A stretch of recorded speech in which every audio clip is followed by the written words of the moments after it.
Declaro aberta a sessão ordinária do Tribunal Pleno deste Tribunal de Justiça, nesta quarta-feira, 5 de agosto. E inicio pela discussão e aprovação da ata da sessão anterior. Embargadora Judite, embargador Expedito, embargador João Rebouças, desembargador Vivaldo Pinheiro, embargador Saraiva Sobrinho, Amilcar Maia, Guilhermando Mota, desembargador Virgílio Macedo, embargadora Zeneide Bezerra, doutor Cícero Macedo. Aprovo, presidente. Doutor Ricardo Procópio Bandeira de Melo. Aprovo, presidente. Doutor Gilson Barbosa, participa da parte administrativa. Embargador Cornélio Alves. Também. Aprovada a ata da sessão anterior. Ainda na parte administrativa, expediente. Não há expediente. Na sequência, nós estamos aqui procedendo à eleição para complementação da lista tríplice para juiz suplente do Tribunal Regional Eleitoral na vaga na classe de jurista. A vaga é decorrente do término do biênio do advogado Luiz Augusto Alves Smith, à época suplente.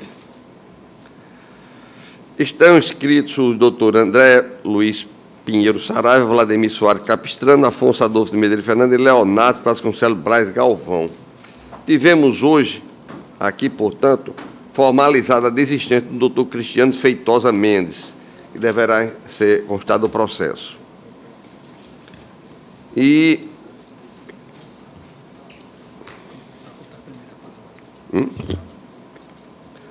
Certo. Embora não seja sempre utilizado isso, de qualquer forma, com base na resolução do Conselho Nacional de Justiça, os candidatos que quiserem falar poderão fazê-lo por até 10 minutos. Os candidatos não querem usar da palavra. Então, passemos à votação.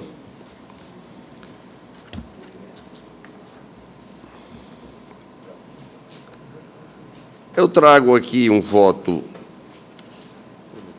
primeiramente, tratando da complementação da lista, já que 2 nomes estão postos para apreciação pela Casa Civil lá da Presidência da República e pela nomeação pela presidente.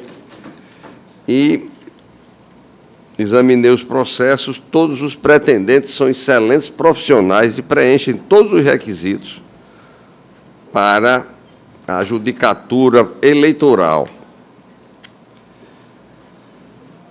E trago aqui inúmeras considerações, analisando os nomes propostos. Mas, inicialmente, com toda franqueza, eu pensei que era uma lista tríplice.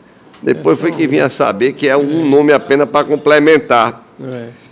E eu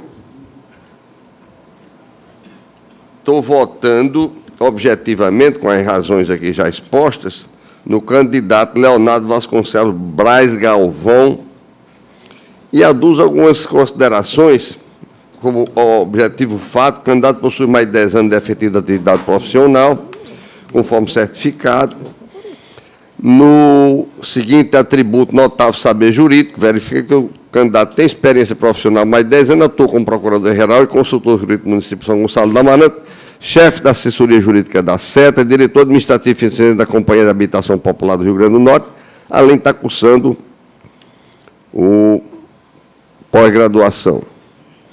É portador do donado moral, pois apresentou todas as certidões e, além disso, verifica que o candidato é notório e publicamente reconhecido no âmbito jurídico e social por possuir idoneidade moral, inexistindo qualquer fato que macula a sua imagem pessoal ou profissional. Então, todos esses critérios objetivos estão bastante atendidos e, além do mais, o doutor Leonardo é um cidadão notória capacidade intelectual no campo jurídico, no campo humanístico, no campo social, de maneiras que, em sendo escolhido na lista primeiramente e depois nomeado, será uma grande contribuição para a Justiça Eleitoral do Rio Grande do Norte. Daí meu voto no doutor Leonardo Braz. Vamos juntar no processo. Embargador Amaury Moura. Bom, senhor presidente, Vossa Excelência referiu bem quanto a todos os candidatos. Todos os currículos dos pretendentes estão disponibilizados, nos foram encaminhados antecipadamente. Sem dúvida, trata-se de 3 candidatos que preenchem os requisitos legais para a pretensão em que se inscreveram, todos conhecidos, conhecimentos jurídicos conhecidos, capacidade, também reputação ilibada, como fala o próprio texto constitucional, de maneira que, naturalmente, qualquer um que fosse aqui escolhido estaria bem representada a classe da OAB junto ao TRE.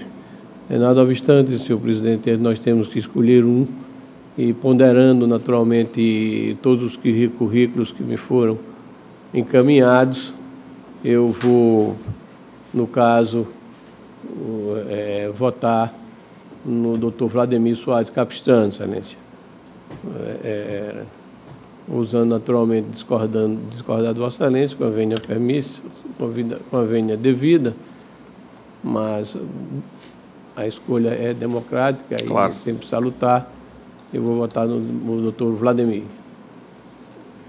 Embargador Expedito Ferreira. Excelência, eu peço bem de Vossa Excelência para votar no doutor Vladimir Soares Capistrano, fazendo as vezes que foi do nosso decano. Embargador João Rebouças. Senhor presidente, Vossa Excelência registrou bem, e desembargador Amaury, que todos os candidatos são todos preenchem os requisitos, são pessoas idôneas, que vai votar. Qualquer um deles engrandece o Tribunal Regional Eleitoral. Os mais antigos aqui foram presidentes, assim como eu fui daquela corte, e sempre o Tribunal de Justiça teve uma tradição de, historicamente, prestigiar aquele candidato que, vamos dizer assim, tivesse a simpatia da direção daquela corte. Sempre foi uma tradição do tribunal.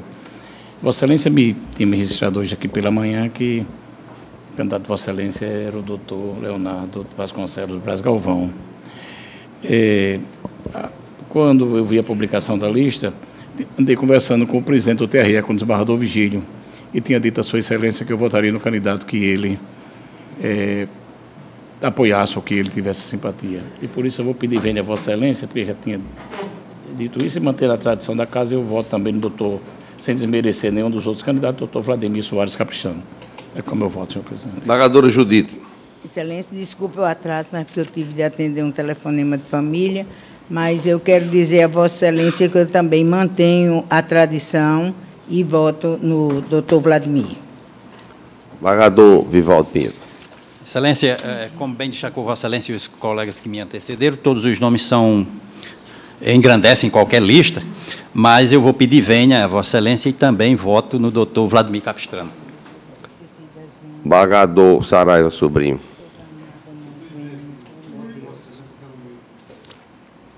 Traduz a grandeza dos candidatos, todos excelentes profissionais,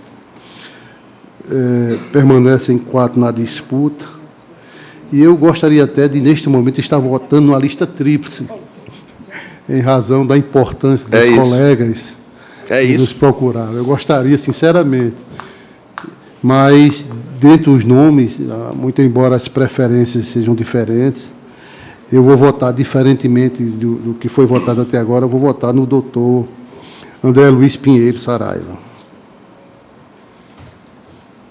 Embargador Amilcar Maia.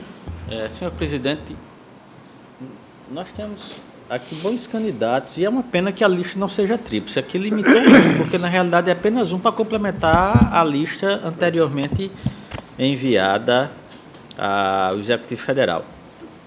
Nesse caso, Excelência, eu vou, não obstante todo o merecimento de todos os demais, que eu conheço, eu vou votar no Dr. Vladimir, pelas razões que já esposaram meus colegas anteriormente. Vereador Guilherme Armando. Excelência, como Vossa Excelência bem disse, todos os candidatos preenchem os requisitos e, democrática e objetivamente, eu vou votar, diferentemente de alguns colegas, eu vou votar no Dr. André Saraiva. André Saraiva. Vereador Vigílio. Vereadores, de fato, nós recebemos um ofício do TSE exatamente pedindo a indicação de um único advogado, porque, em face do doutor Luiz Gustavo Alves Smith ter sido titularizado em função de uma outra lista, e ele contava numa lista para também de suplência. Por isso que nós estamos votando apenas em um nome, que é para complementar uma lista tríplice que estaria lá no Gabinete Civil. E eu mandei a Vossa Excelência o ofício ainda no início de julho. Como disse e procedeu muito bem Vossa Excelência, há uma recomendação do TSE de não submeter-se às decisões do CNJ, tanto que quem começou a votar foi Vossa Excelência, porque pela resolução do CNJ, o início da votação deveria ser pelo decano, e quem começou a votar foi Vossa Excelência, e o fez muito bem, porque as decisões do TSE são recomendativas no sentido de, se sempre que possível, não observar as posições do CNJ. Nem sabia disso. Eu nem me lembrei disso, nem sabia. Foi, Vossa Excelência começou a votar, foi o primeiro. Não é? Mas o nosso decano declinou dessa situação aí, não?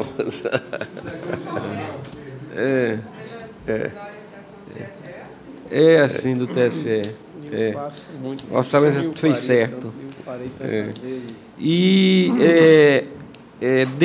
quando foi exatamente para deflagrar do processo, e com relação aos candidatos, nós tínhamos mais um, que era o doutor Cristiano, a exemplo dos eminentes colegas, eu verifiquei, são todos merecedores da vaga, sem dúvida nenhuma, são um currículo rico, mas, dentre esses, o advogado que mais frequenta, pelo menos nesse período que eu estou lá de um ano, o Tribunal Regional Eleitoral, atuando efetivamente como advogado eleitoral. Eu digo isso, claro, sem dizer que os outros não o façam, mas nesse período de um ano que completa agora, não é o doutor Vladimir Soares Capistrano, o decano, né? E eu, por isso, voto em Sua Excelência. Pedindo venha. Vereadora Zeneide. Senhor presidente, assim, não, bastante sintética no meu voto, trouxe o voto escrito, está aqui, são 13 folhas, mas, sim, está fundamentado como todas as minhas decisões. E como eu acredito de Vossas Excelências também. Mas eu inicio com a fala do desembargador Mauri e a complementação do desembargador Vigílio Macedo, no sentido de votar em Vladimir Soares Capistrano, naturalmente evidenciando com bastante ênfase que gostaríamos, sim, de votar nos três, e todos eles que estão inscritos são advogados éticos e, principalmente, contendo um currículo bastante salutar. É assim que eu voto, com as vênias que peço, e peço a juntada do voto. Doutor Cícero. Presidente, não há dúvida que são candidatos bastante conhecidos nos meios jurídicos e acadêmicos aqui do Estado, e principalmente como militantes na seara do direito eleitoral, perante o Tribunal Regional Eleitoral, os foros eleitorais do Estado, e realmente até dificulta a nossa escolha, mas eu havia sido inicialmente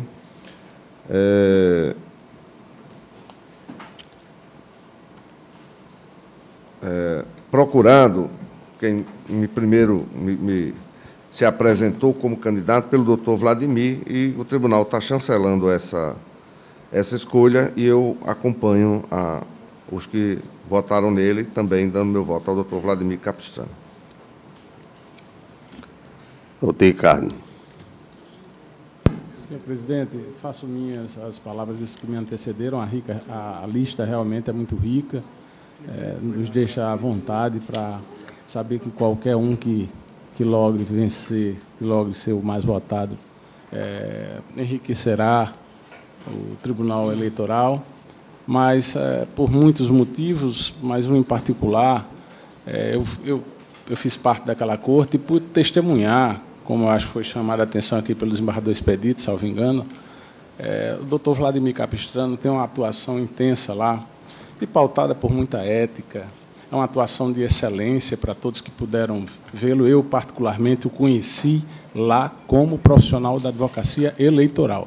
Então, acho que isso passa a ser um diferencial importante, tanto que tem, como disse o juiz Cícero Macedo, a chancela do próprio tribunal, com o voto do presidente. Então, meu voto é do doutor Vladimir Capistrano. Doutor Gilson. Presidente, de forma prática e pragmática, eu voto no doutor Vladimir Soares Capistrano. Desembargador Cornélio. Bom, meu voto também para o doutor Vladimir Capistrano. Eu analisei todos os currículos, não vi diferença grande uma para o outro, e eu conheço o Vladimir Capistrano, sei que ele tem uma atuação, é uma pessoa capaz, como os outros também devem ser. E o meu voto é nele, no doutor Vladimir Capistrano.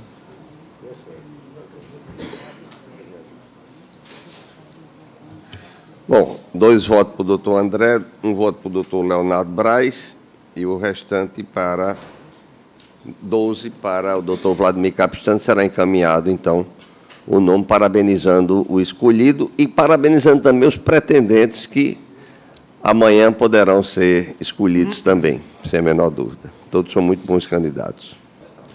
Na ordem jurisdicional, processos que independem de pauta, mandado de segurança com liminar, pedido de vista, desembargador Expedito Ferreira, da relatoria, desembargador João Rebouças. Está em mesa, Excelência? Não, Excelência, esse primeiro não está em mesa. Quarta-feira eu trarei. Está na sequência o número 2 também de Vossa Excelência.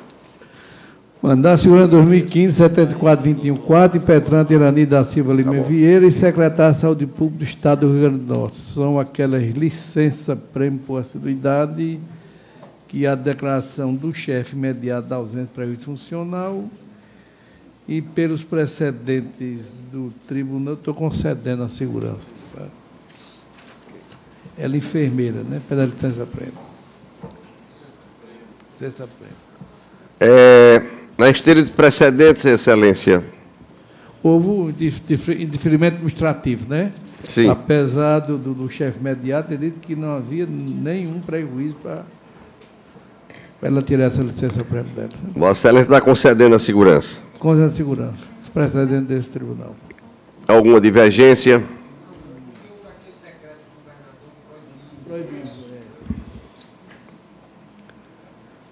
Mandado de segurança com liminar, Vivaldo Pinheiro é o relator, Comissão Provisória do Partido Solidariedade. Não está em mesa, Excelência.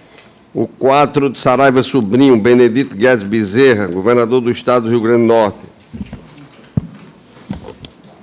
Presidente, em mesa é um mandado de segurança identificado por Vossa Excelência, e eu acredito, senhor presidente, que a ementa resolve a matéria na esteira de precedentes da Corte. Código Administrativo, mandado de segurança, primeiro tenente policial militar, promoção ao posto de capitão por antiguidade, preenchimento dos requisitos incerto na Lei Estadual 4.637/6, entre parênteses, existência de vaga e habilitação pela Diretoria de Pessoal, a partir de 21 de abril de 2011. A extensão administrativa superveniente, sem observância de efeitos pretéritos, questões orçamentárias excepcionadas pela Lei Complementar 101/2000, direito líquido e certo, retroatividade das prerrogativas do posto capitão, restringindo a repercussão patrimonial ao juizamento do IRIT, precedente desta Corte, concessão parcial da ordem, senhor presidente. Pagador Amilcar Maia. Pagador Guilhermando. Tudo de acordo. A parcial é somente em relação à repercussão financeira, né? Perfeito, que a partir da impetração. Tem que informar que a revisão criminal proposta por Alixson Rodrigo Alves de Medeiros não vai ser poder votada nesta sessão, porque a desembargadora Zeneide teve que se ausentar por serviço eleitoral e sugiro aos advogados que possam saber no gabinete se ela vem na próxima quarta, porque o desembargador Guilhermando está aqui presente, que é o relator, e que virá na próxima quarta, né, desembargador? Eu acabei de pedir folga compensatória para a quarta-feira, mas posso vir só para excluir a quarta-feira, só para não ter... Renuncia a folga. Não, digo, é isso que eu digo, exclua a folga, exclua a quarta-feira, só da quarta-feira para... Então, Vossa Excelência adia as folgas compensatórias a partir da quinta. Não, só excluir só a quarta. Só a quarta? Excluir só a quarta. Pagou os oportunos da quarta. É. Ok? Na sequência, desembargador Guilhermando Mota. Sim, excelência. É o mandato de segurança Sidney Aparecido. 0058258, onde é impetrante Sidney Aparecido de Araújo, e impetrado secretário estadual da Administração e Recursos Humanos e também o governador do Estado do Rio Grande do Norte. Tem a seguinte ementa.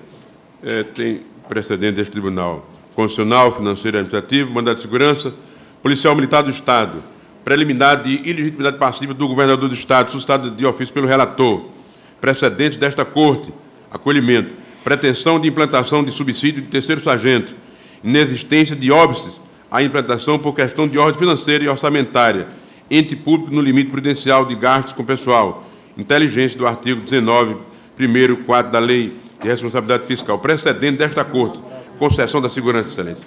E tendo em vista que a preliminar de exclusão do governador está sendo suscitado de ofício pelo relator, eu peço o parecer oral do Ministério Público. Só, excelência.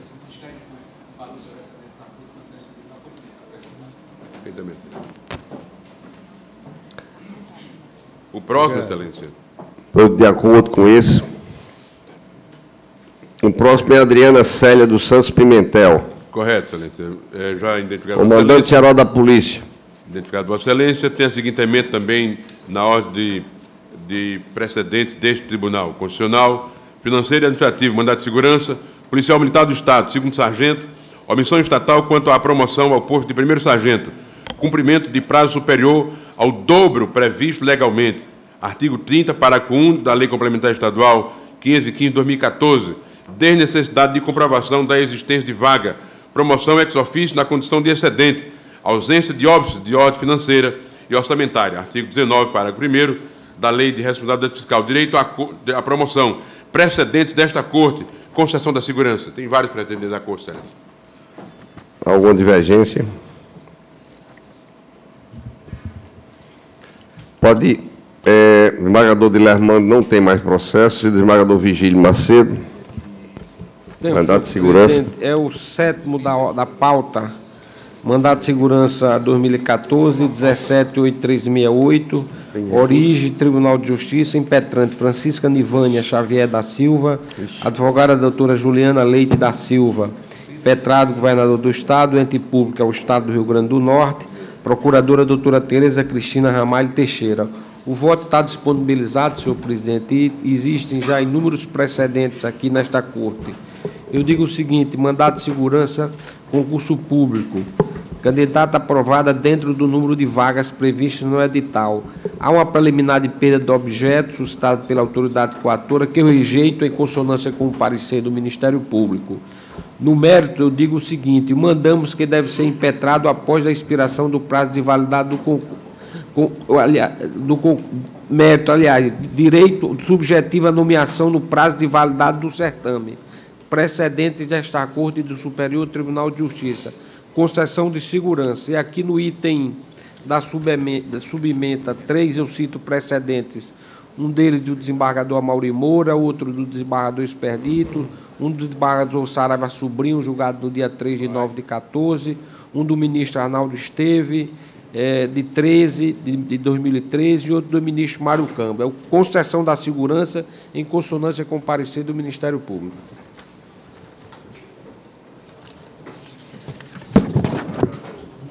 Doutor Cícero. Presidente, eu tenho 2 processos que independem de pauta. Aliás... Não, como Vossa Excelência vota? Eu acompanho. Mas eu quero só comunicar que eu tenho 2 processos que... Independem de pauta. De pauta, né? Onde é que está aqui? Desembargador Cornélio. Ok, vamos depois do mandato de segurança. Pela ordem, doutor Cornélio, mandato de segurança número 8, da extra pauta. Mandato de segurança 2014-020870, dígito 2. Impetrante Maria dos Prazeres Carlos Amorim, impetrado governador do Estado do Rio Grande do Norte. É questão de técnico de enfermagem, a questão já é pacífica aqui no tribunal, ele é impetrante concursado, não foi nomeado naquele prazo dos 2 anos, no prazo de validade do concurso, impetrou o mandato de segurança, eu estou concedendo.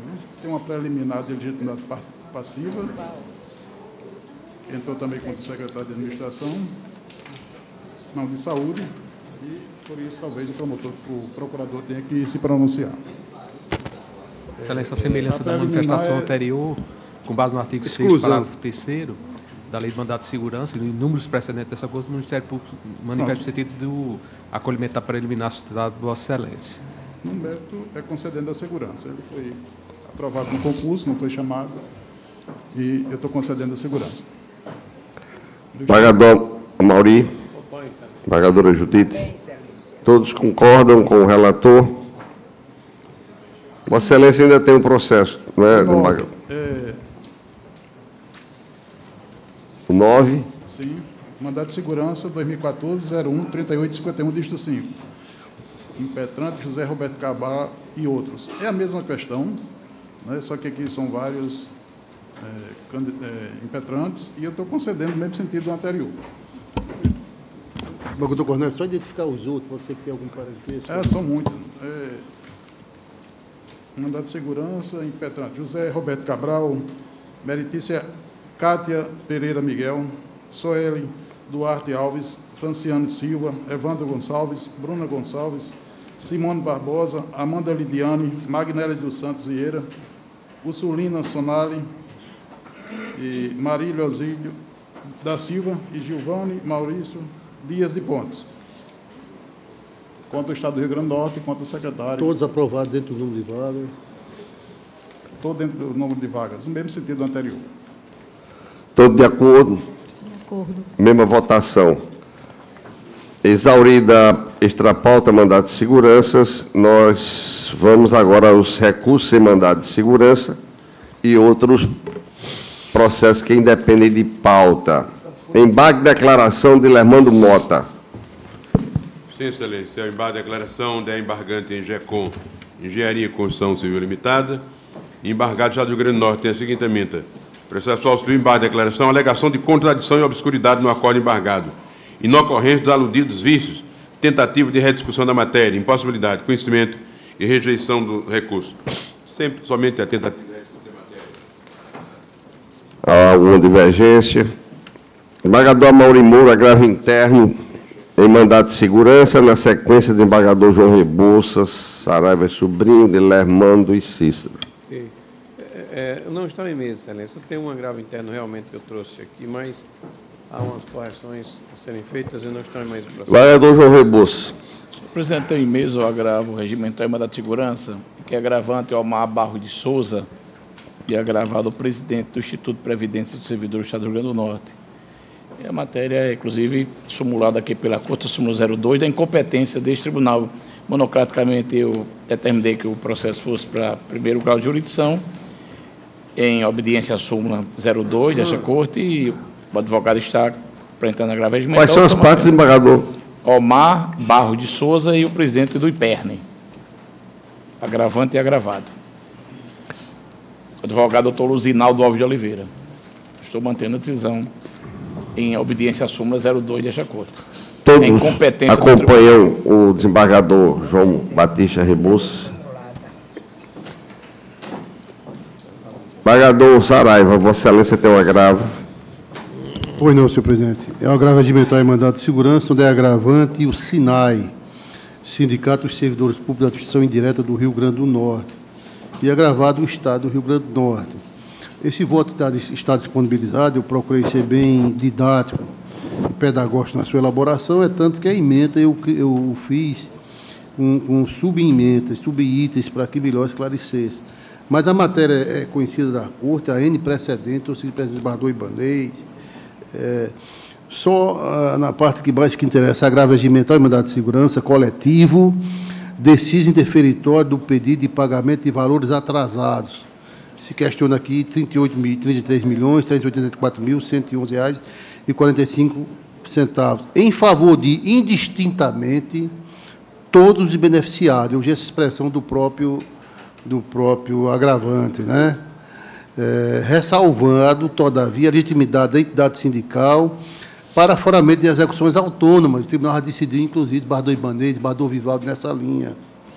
Sem o afastamento das regras processuais inerentes à macrolide, natureza condenatória genérica da obrigação de pagar, não havendo se falar, porquanto, na prevenção do relator, título judicial, acórdão lavrado contra a Fazenda Pública, dotado de peculiar especialidade, em face da imprescindibilidade de cognição individual, específica e exauriente. Inconcebível agregação no mesmo polo ativo de exequente em situações jurídicas. Aqui tem pensionista, tem falecidos, tem aposentados, né? Em situações jurídicas dissonantes, impossibilidade de agrupamento indistinto e em quantidade excessiva, sob pena de malferir os princípios da segurança jurídica, boa-fé e efetividade, observância e razoabilidade, de modo a não acarretar rompimento da paridade de armas, a sobrevivente de órgão judicional e injudicando. Precedentes reiterados do STJ e desta Corte, decisão mantida, conhecimento e desprovimento. Então, essa é a emenda principal, eu faço a distribuição e eu acho que a matéria, se precisar de esclarecimento, eu farei, senhor presidente. Eu estou conhecendo e desprovendo este agravo. Desembargador Amilcar Maia. Desembargador Dilermando Mota. Desembargador Vigílio. Doutor Cícero. Todos de acordo? Eu estou. De acordo. Graças a Deus. Desembargador Dilermando, Vossa Excelência tem dois agravos. Tem, Excelência. O primeiro é o agravo regimental, onde é agravante Antônio Nery da Cruz Sobrinho e agravado do Estado do Rio Grande do Norte. Constitucional, agravo regimental e mandado de segurança. Em deferimento da inicial, utilização do mandamos como sucedâneo recursal. Impossibilidade. Súmula 267 do Supremo Tribunal Federal. Jurisprudência do STJ. Agravo conhecido e desprovido. Esta é a emenda. Todos de acordo? Eu sigo o final, outra, Excelência. É agravo regimental e mandado de segurança, liminar. Apelante. Agravante Paulo Roberto Dantas de Mello e agravante secretário de Tributação do Estado do Rio Grande do Norte. Processual civil, agravo interno e mandado de segurança, decisão monocrática que indeferiu a inicial por ausência de prova pré-constituída, impossibilidade de dilação probatória em sede de mandado de segurança, não cabimento, inadequação da via eleita, ausência de interesse processual, indeferimento da petição inicial, inexistência de elementos aptos a modificar a decisão recorrida, manutenção do deciso por seus próprios fundamentos, agravo interno conhecido e desprovido. Somente, Excelência. Todos de acordo? De acordo. Desembargador Cícero. Presidente, eu tenho um agravo regimental e mandado de segurança, 2015-006364, lixo 4, em que é agravante Nivaldo Barbosa da Silva e outros, e é agravado comandante-geral da PM. A questão aqui é o mandado de segurança foi indeferida inicial, com base no artigo 10 da Lei do Mandado de Segurança, que são policiais militares da reserva remunerada que desejavam promoção. Eles não estão nem no quadro de acesso, estão na reserva há anos. E, então, já além da decadência, eles não teriam nenhum direito, porque estão na reserva, você não pode, não está no quadro de acesso, você não pode pleitear promoção estando fora do quadro de acesso. E a inicial foi indeferida, eles agravaram. Eu estou mantendo a decisão e desprovendo o agravo, e o voto está disponibilizado. Pagador Amilcar Maia, posso assumir a presidência, que eu estou com uma reunião agora com os juízes, que foi remarcada para hoje. Eu também peço permissão para me retirar, para participar dessa reunião. Minha parte deferida, excelência. Embarque de declaração do desembargador João Rebouças. Com a palavra. Tenho. Advogado Tiago Marques Calazans Duarte, embargado Banco BMG S.A., advogado Gustavo Henrique Medeiros de Araújo. Aqui diz respeito à capitalização de juros, essa nova posição adotada pelo Superior e por esta Corte. O advogado está questionando a matéria, não há nenhuma das hipóteses do artigo 535, na omissão, nem obscuridade, nem contradição. Na esteira dos precedentes desta Corte e do Superior, estou conhecendo e reiterando os embargos, senhor presidente. Divergência? Alguma? Nenhuma? Nenhuma. Vossa Excelência tem um conflito também? Tenho. Uma palavra. Tenho medo, senhor presidente, um conflito negativo de competência originário da terceira vara da Fazenda da Pública da Comarca de Natal, em que é suscitante o juiz de direito do terceiro juizado especial da Fazenda Pública de Natal e suscitado o juiz de direito da terceira vara Esse aqui não é mais não. Da Fazenda Pública. O terceiro juizado especial da Fazenda Pública com o juiz da terceira vara da Fazenda Pública. Entre partes, Francisco Dorismar Pereira da Silva, advogada Cláudia Roberta Gonçalves Lemos de Paiva e o Instituto Nacional do Seguro Social. Matéria conhecida, vou ler só a emenda, senhor presidente, eu acho que resolve, mas se houver alguma necessidade de algum esclarecimento, eu me acho apto a fazê-lo. Digo eu aqui na emenda processual civil, conflito negativo de competência, ação ordinária, manejada em face do INSS visando o restabelecimento de benefício previdenciário ou concessão de aposentadoria por invalidez decorrente de acidente do trabalho, impossibilidade de autarquia federal figurar no polo passivo da demanda. Inteligência do inciso 2º do artigo 5º da Lei nº 12.153, 2009, ainda que o valor da causa não ultrapasse 60 salários mínimos. Enunciado número 08 do FONAGE, na aplicabilidade, precedente desta Corte e de outros tribunais, declaração de competência do juízo suscitado da terceira vara da Fazenda Pública para processar e julgar o feito, conflito julgado procedente em sintonia com a 7ª Procuradoria, senhor presidente. Eu estou dizendo aqui, nos precedentes, cito a lei de regência, a lei 12.153, é de competência dos juizados especiais da Fazenda Pública processar e conciliar e julgar causas cíveis de interesse dos Estados do Distrito Federal até o valor de 60 salários mínimos, e no foro onde estiver instalado o juizado especial da Fazenda Pública, a sua competência é absoluta. E cito, senhor presidente, o inciso 2º do artigo 5º da mesma lei, que eu entendo que, de forma restritiva, ele fala que o INSS e suas autarquias podem ser parte do juizado especial da Fazenda Pública. Cito 2º, como réus, os Estados, o Distrito Federal, os territórios do município, bem como as autarquias, fundações e empresas públicas a eles vinculadas. Digo eu, com a devida vênia, como asseverado, a transcrição dos comandos legais aponta para a impossibilidade de autarquias federais figurarem como parte passiva no âmbito do juizado especial da Fazenda Pública, qualquer que seja o valor da causa. Aí cita um precedente do tribunal, relatoria do doutor Nilson Cavalcante, julgado em 14 de janeiro de 2015, que vem nessa mesma linha. Trago também aqui precedente do Tribunal de Justiça do Rio Grande do Sul, o desembargador Marcelo César Miller, sua excelência diz, o INSS é autarquia federal e não se enquadra na referida lei, conflito de competência procedente. Também trago um outro do Rio Grande do Sul, do desembargador Túlio de Oliveira Martins, 2014. O INSS autarquia federal não pode ser parte do juizado especial da Fazenda Pública no âmbito dos estados, do Distrito Federal, dos territórios e dos municípios. Inteligência sobre o artigo 5º e 2º da Lei 12.153, de 2009. E um outro do mesmo tribunal, relatoria da desembargadora Iris Helena Medeiros Nogueira, também 2014, nessa mesma linha, senhor presidente. Também Mato Grosso do Sul, desembargador Vladimir Abreu da Silva, 2015. Transcrevo a parte da resolução, o artigo 8º desta Corte, que fala sobre ampliar a competência da primeira, segunda, terceira, quarta e quinta varas da Fazenda Pública de Natal, para que passem a processar e julgar as ações acidentárias e revisionais que tem como segurador o INSS. E, em sintonia com o parecer, eu estou dizendo que declara a competência do juiz da terceira vara da Fazenda Pública, como eu estou votando, senhor presidente.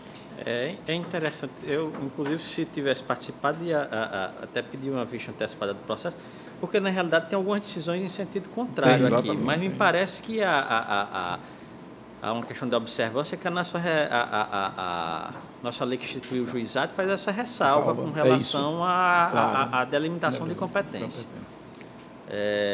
Eu indago desembargador Vivaldo, desembargador Dilermano, desembargador Vigílio. Desembargador. É isso. É que não figura, está excluída da lei, porque não está na lei. Vou ficar vencido, presidente.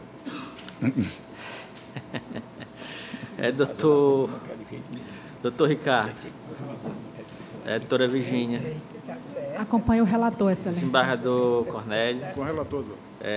Desembargador Amauri. Desembargadora Judite. Acompanha. Desembargador Expedito.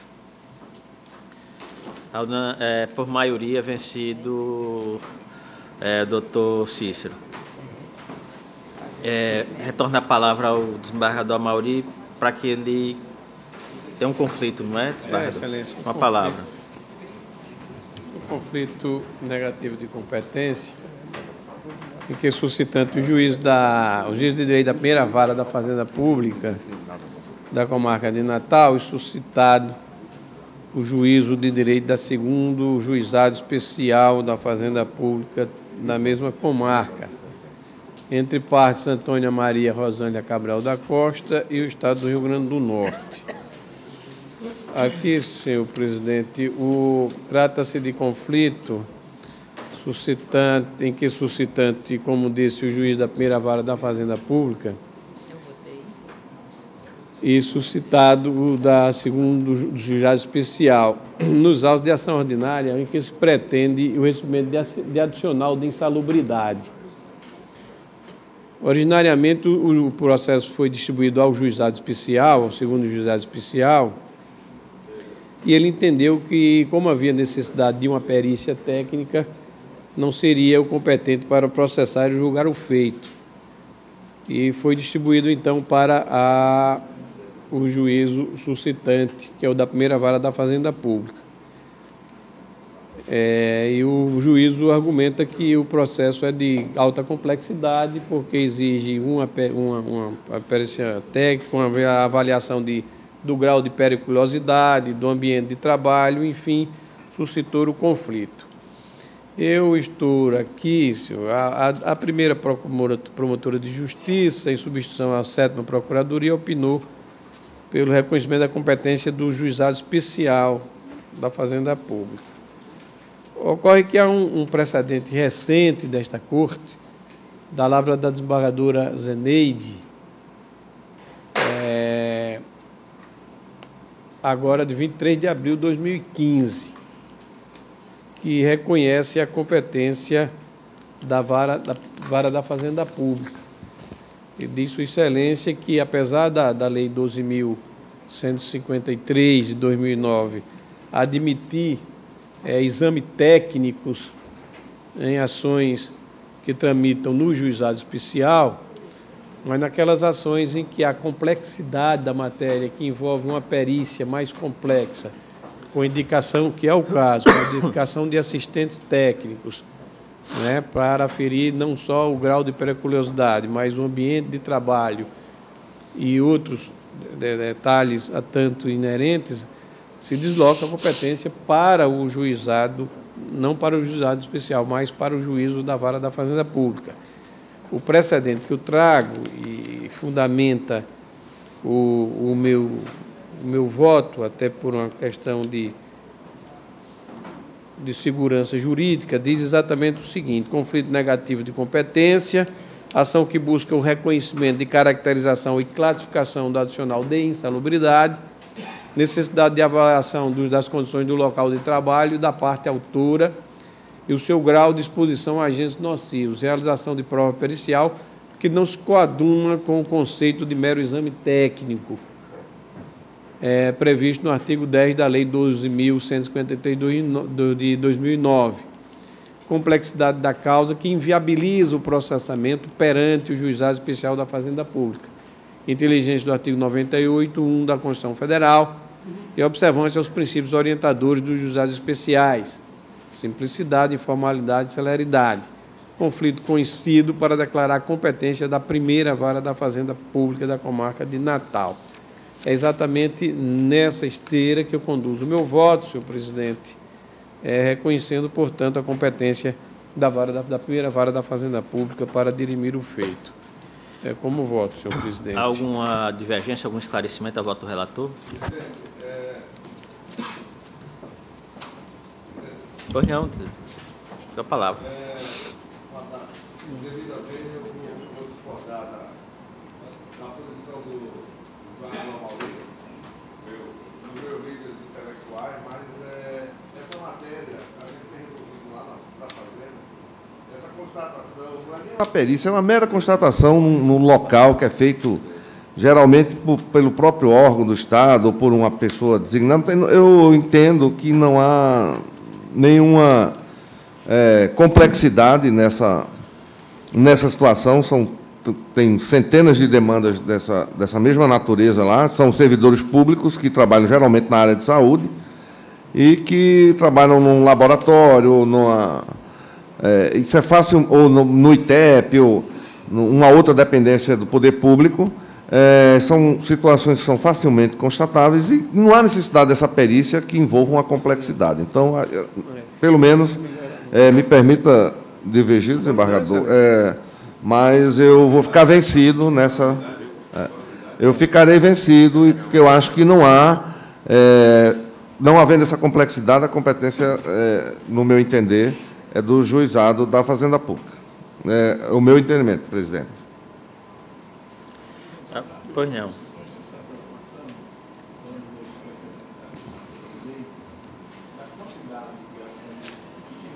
E para os juizados da Fazenda Pública, acho que nós discutimos isso aqui, não é isso, vereador Mauri? Mas em face a complexidade, Vossa Excelência entende que não, mas se vai fazer uma perícia, Vossa Excelência não é uma visita, não, mas é uma perícia. Não é, eu não disse que é uma visita, é feito, geralmente, um laudo de constatação.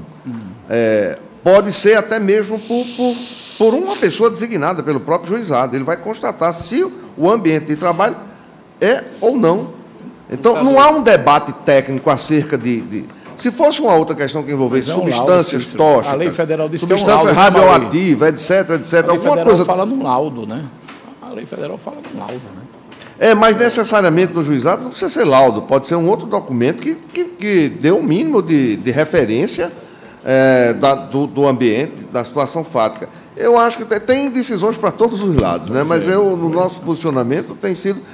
Claro que eu compreendo a situação hoje, que não é só do juizado, mas também são das varas, com centenas e centenas de processos que estão chegando, né? Nós somos hoje o segundo país no mundo com o maior índice de conflituosidade processual. Nós só perdemos para a Índia, que tem 1 bilhão de habitantes, e com relação ao poder público, então, é que domina tudo. Então, juizados e juízos naturais estão abarrotados de processo. Mas aí, essa realidade nós temos que enfrentar. O que me preocupa é que a gente esteja, de repente, esvaziando a previsão legal da competência absoluta do juizado. Não é, com todo respeito, apenas para colocar esse ponto de vista para reflexão. Hoje, quantos processos estão distribuídos aos juízes dos juizados especiais? Hoje, quantos processos estão distribuídos aos juizados especiais? Presidente, eu não tenho ideia, mas considerando que eu voltei, por exemplo, à 4ª Vara da Fazenda Pública, quando eu voltei de férias no final de abril, eu tinha recebido no mês de abril 129 processos novos, todos com pedido de tutela antecipada. Então, pode considerar que o juizado recebe no mês o triplo disso aí.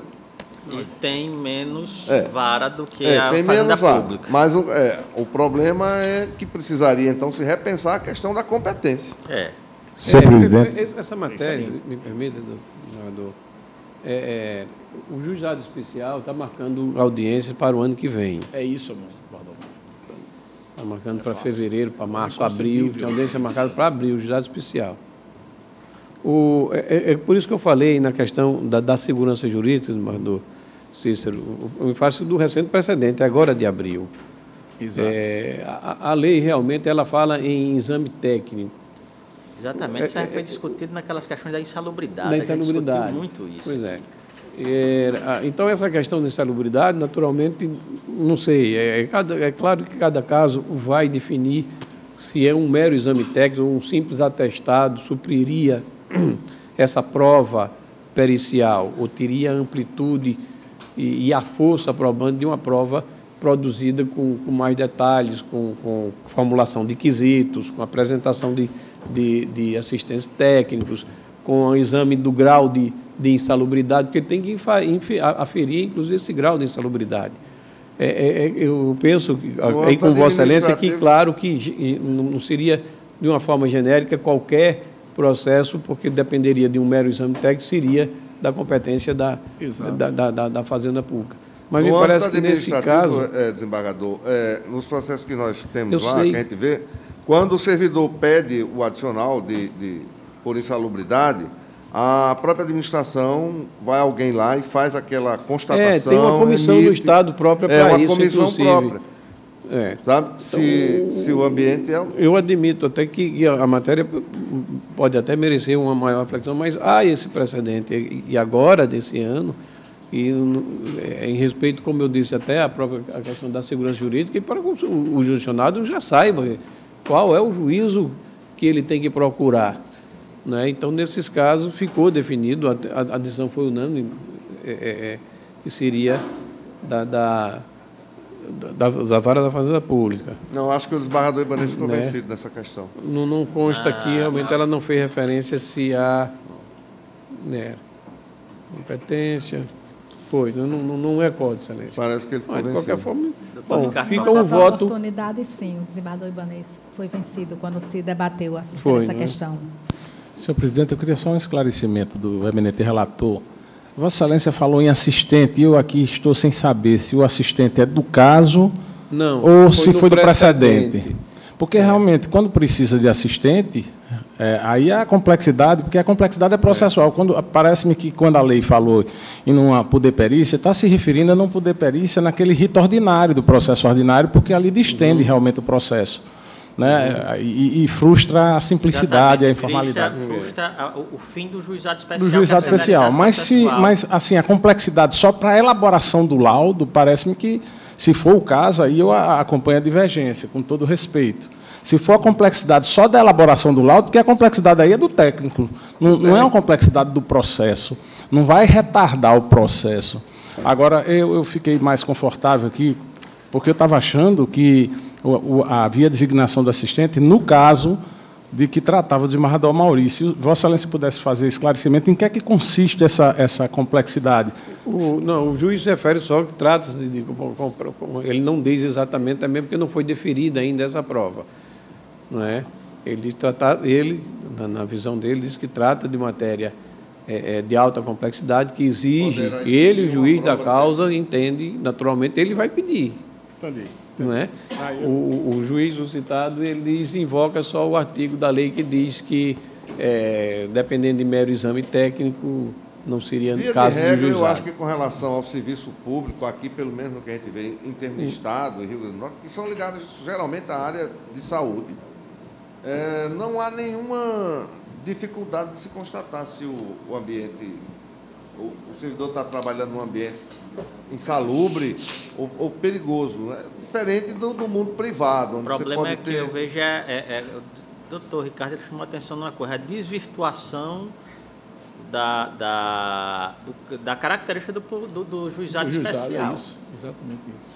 Porque o que é que mais caracteriza o juizado especial? Um procedimento enxuto e célere. Nessa situação, ele iria se transfigurar para outra coisa. Então, divergência do desembargador doutor Cícero, mais alguma divergência vai registrar? Então, por maioria.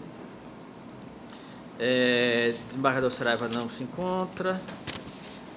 Eu tenho 2 processos, vou deixar para o final. Desembargador de Lermano tem um embargo e 2 agravos. Já foram. Eu tenho um conflito também. Chega lá. Desembargador Vigílio, algum processo depende de pauta? Desembargador Zeneide não se encontra. Doutor Cícero. Presidente, eu tenho um conflito negativo de competência, o 2014-014-134-7, que é originário da 17ª Vara Civil, que é o juiz suscitante, e o suscitado é o juiz da 20ª Vara Civil. A situação aqui é o seguinte: o juízo da 10ª Vara Civil suscitou um conflito em face do juiz da 20ª Vara Civil para julgar, ele se declarou incompetente para julgar a ação de interdito proibitório número tal. Essa demanda que originou o conflito foi proposta por uma empresa que firmou um contrato de locação comercial por um prazo determinado, 11 anos. Durante a vigência da locação, a empresa foi notificada pelo locador para desocupar o imóvel, mesmo ela estando em dias com suas obrigações contratuais. Diante disso, e sob o fundamento de que o contrato é por prazo determinado e não houve descumprimento de nenhuma cláusula contratual, a empresa ajuizou uma ação possessória, pugnando pela manutenção da posse no imóvel até que termine a locação. O processo foi inicialmente distribuído ao juiz da 17ª Vara Civil, que deferiu a medida liminar e determinou a citação do réu. Os autos foram distribuídos em seguida para o juiz da 20ª Vara Civil, em razão do disposto no artigo 5º da Resolução 63 de 2013 desse tribunal, que retirou das competências das varas civis não especializadas, dentre outros, a competência para processar e julgar as ações possessórias, reivindicatórias e as de emissão de posse, todas de natureza imobiliária, distribuídas desde 01 de 01 de 2013. Aí o juízo da 20ª Vara Civil devolveu os autos à vara originária sob fundamento de que a ação dizia respeito a inadimplemento contratual, sendo o pedido de interdito proibitório apenas uma consequência, não se enquadrando assim na competência daquele juízo. A autoridade suscitante, por sua vez, declinou da competência para processar e julgar a causa, argumentando que a parte autora buscou apenas uma proteção da posse, fundada em um justo título, ou seja, um contrato de locação em plena vigência, e que essa posse estaria ameaçada de turbação e esbulho pelo locador. Portanto, a demanda é de natureza processória. O Ministério Público aqui, presidente, opinou pela declaração de competência do juízo suscitado. Esse é o relatório. Eu estou conhecendo do conflito, dizendo o seguinte: o pedido formulado pelo autor na exordial é para que seja mantido na posse o requerente até o prazo final do contrato de locação, que não está nem na metade, é de 11 anos. Assim, a parte autora busca a proteção da posse do imóvel em questão, lastreada em contrato de locação vigente, a caracterizar um justo título. Desse modo, a pretensão da autora da demanda possessória não é de revisão, de anulação ou de rescisão de contrato, mas simplesmente da garantia da posse decorrente desse contrato que está vigindo até que chegue a seu término. Desse modo, a demanda em análise possui natureza possessória e não perde esse caráter de possessória em razão da acumulação do pedido indenizatório formulado nos termos do artigo 921, inciso 1 do CPC. Por se tratar de ação possessória, há que ser aplicado no presente caso o que dispõe a Resolução 63/213 de 2013 desse tribunal, que diz o seguinte: artigo 15, ampliou a competência da 19ª Vara Civil da Comarca, renomeada para a 20ª Vara Civil da Comarca, e da 20ª Vara Civil da Comarca Natal, renomeada para a 20ª Vara Primeira, nos termos do artigo 1º desta resolução, etc. Aí, o parágrafo 1º disciplina as ações possessórias reivindicatórias de emissão de posse serão distribuídas a partir de 1º de janeiro de 2013 e as atualmente entrando para as demais varas cíveis serão distribuídas para a 20ª e 21ª vara da seguinte forma. Aí enumera aqui como é. E, para concluir, senhor presidente, eu digo o seguinte: em consonância com o parecer ministerial, entendo e voto pelo conhecimento do presente conflito para declarar competente para processar e julgar a ação de interdito proibitório decorrente deste contrato. É uma questão possessória decorrente de um contrato que está em plena vigência, né? Eu declaro que o juízo da 20ª Vara Civil da Comarca do Natal, ora suscitado, é o competente na forma do que está disciplinado por essa Corte na Resolução 63 de 2013, devendo ser procedida a notificação do referido juiz acerca do teor da presente decisão e, em seguida, os autos remetidos para aquela vara. E este é o meu voto, que está disponibilizado, presidente. Doutor Ricardo. Doutora Virgínia.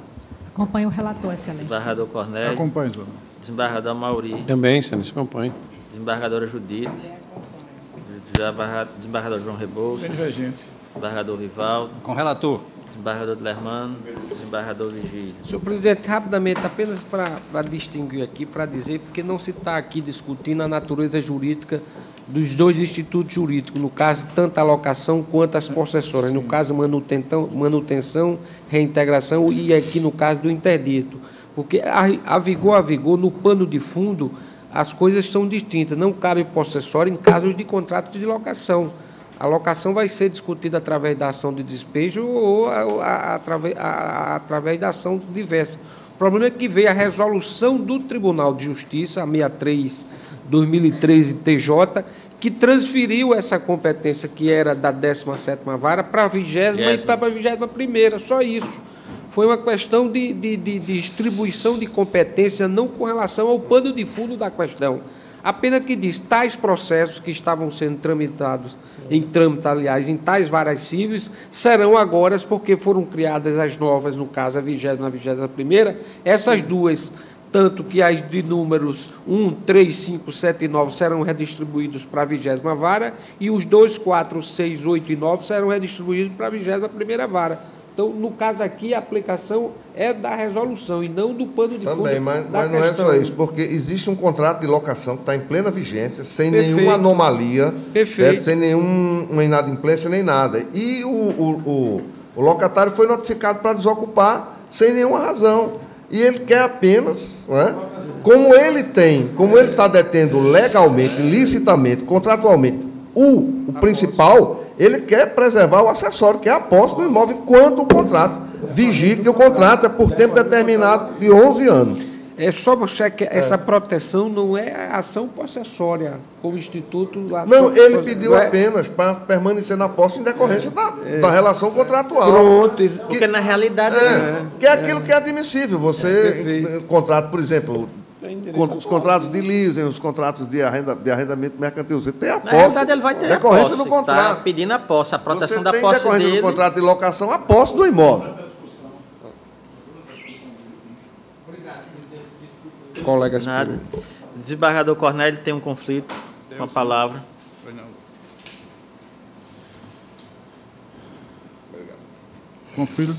Conflito de competência 2014-023-651, dígito 2. Origem, Vara da Comarca de Santa Cruz. Suscitante, juiz de direito da Vara da Comarca de Santa Cruz. Suscitado, juiz de direito da Vara da Comarca de Currais Novos. O voto disponibilizado é um caso simples. A parte, que é uma cooperativa, tem sede em Currais Novos e ajuizou uma ação de execução contra devedor solvente lá na comarca de Currais Novos, de um devedor que mora em Santa Cruz. A ação começou a tramitar, houve citação, inclusive audiência de conciliação. Depois o juiz entendeu que não era o competente e remeteu para Santa Cruz. De lá, o juiz suscitou também o conflito, e eu estou acatando o conflito, determinando que o competente é o da comarca de Currais Novos, porque a competência é relativa e ela não poderia ser suscitada de ofício pelo juiz. Alguma divergência? Proclamo o resultado da unanimidade. Passa a presidência do desembargador Mauri para submeter 2 agravos regimentais em recursos extraordinários que eu tenho. Pois não, senhor presidente. Assumo a presidência e passo a palavra a Vossa Excelência para identificar e relatar em seguida. O agravo regimental de recurso extraordinário apelações de 2007-0028-32-2 e o 2007-0028-52-8. Ambos agravantes do Estado do Rio Grande do Norte. Em um é a senhora Maria Berivânia de Paiva de Melo Regis, no outro Zélia Fernando de Souza. A matéria de fundo é aquela URV, são as decisões da vice-presidência, ainda na época do desembargador Saravia, que encaminhou para os gabinetes para adequação ao novo entendimento. E ele se insurge dizendo que teria que esperar o trânsito em julgado. Nós já temos vários precedentes que não há nessa necessidade, tendo em vista a prolação do acórdão do STF do paradigma no recurso especial 561-836. E na linha dos precedentes, eu conheço e desprovejo o agravo, excelência. Os dois são idênticos, né, Os dois são excelência? idênticos. Da Corte, se alguma divergência, proclamo, então, unanimidade de votos negado provimento a ambos os agravos. Devolvo a presidente, Vossa Excelência. Vossa Excelência ainda tem? Não, não tenho. Devolvo a presidente, Vossa Excelência. Eu gostaria de indagar se alguns colegas ainda têm visto, depende de pauta. Nenhum, então vamos à pauta anterior. Na pauta anterior, tem um do embargo de execução 2015, é o primeiro, esse da relatora da doutora Ana Nery, não está convocado, vai adiado para a próxima sessão. Senhor presidente, Vossa Excelência me permite, esses embargos,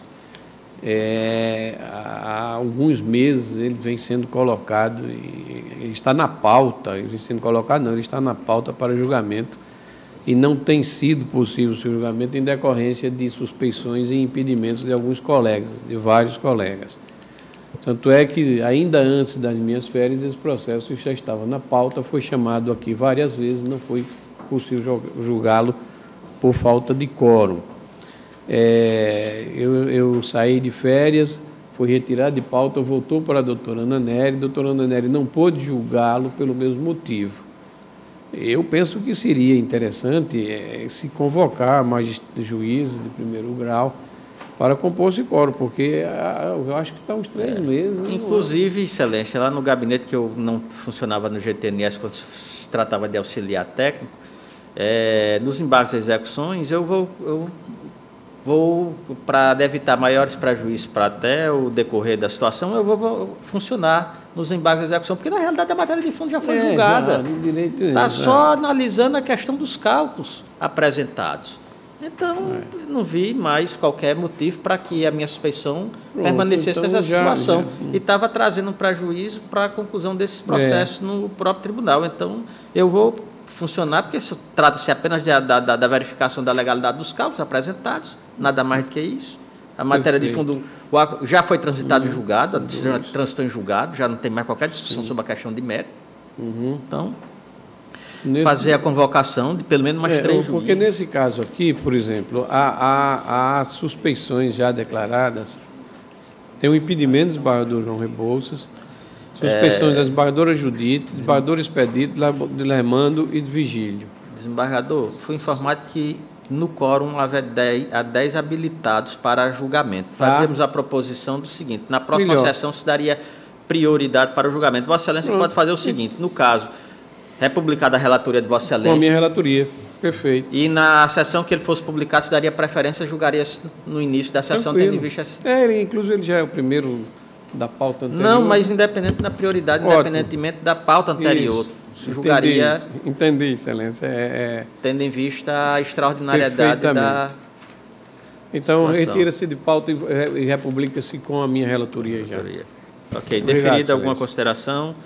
A ação rescisória do desembargador Expedito está ausente, disse que talvez retornasse ainda à sessão. Na pauta do dia, temos o da revisão criminal do desembargador de Lermando, que já foi informado ao advogado que não pode ser julgado face à ausência da desembargadora Zeneide. Igualmente, nos embargos de execução da desembargadora Zeneide. A ação rescisória da primeira da pauta do dia é da relatoria do desembargador Expedito.